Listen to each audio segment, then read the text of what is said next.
Tatlong buwan nang nakalipas ng maghamon si Vice President Sara Duterte na magpa-drug test ang lahat ng mga kongresista at kakandidato para sa 2025 midterm elections. Pero sino-sino na ba ang mga kumasa sa hamon ng bise? Alamin sa report ni Jason Rubrico.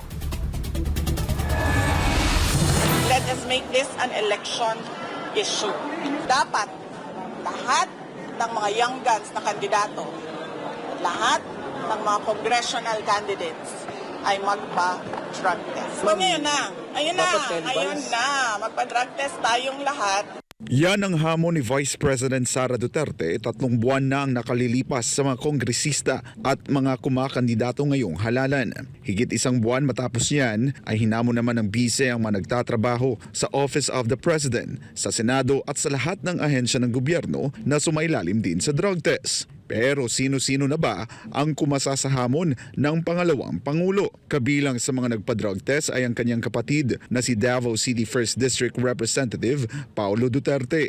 Nagpa-drug test din ang makakalaban ni Congressman Pulong sa eleksyon bilang representante ng unang distrito ng Davao, si PBA Party List Representative Margarita Migs Nograles. Nagnegatibo ang resulta ng hair follicle drug test ng dalawa. Sumailalim din sa hair follicle drug test ang nominees ng Epanao Sambayanan Party List. Kabilang sa mga nagpa-drug test ay sina Attorney Marlon Bosantog, dating Presidential Communications Undersecretary Dr. Lorraine Badoy at dating kadre na si Jeffrey K. Eric Celis.